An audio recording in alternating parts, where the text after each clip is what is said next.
At the end of World War II, we start a new time period called the Cold War. This time is all about choosing sides. Which side would you like?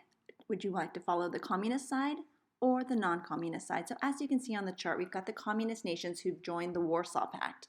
It's mostly countries in Eastern Europe. You'll see it's also led by the Soviet Union. And then we have the non-communist countries in Western Europe and in America, led by the United States. You'll notice on this map how Europe is divided. It's divided into communist and non-communist. It is very clear with that iron curtain. You looked at this at the very beginning of the unit when you did your map of the Europe during the Cold War. So how did this start? What are the causes? I thought Stalin and the United States were friends, defeating Hitler. Yes, this is true.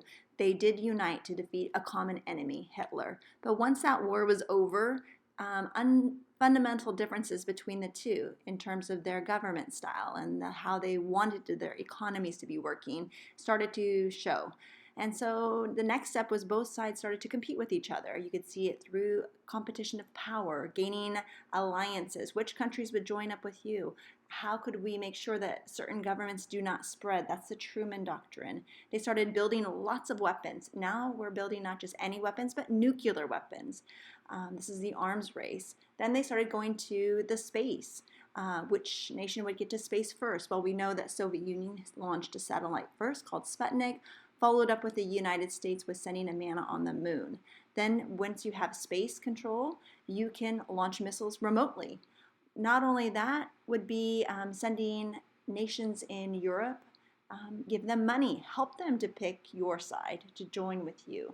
So these are some of the causes, mostly a power play.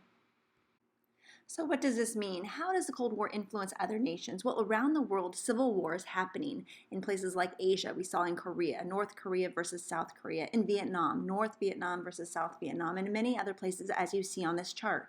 And then the United States and Soviet Union and maybe even China got involved. This is called a proxy war. They were kind of helping another nation to gain power for themselves, power over another land, power over resources. This is an indirect fight. At no time did the United States and the Soviet Union ever fight each other directly. That's why they got involved in these other places to kind of flex their muscles and show their power.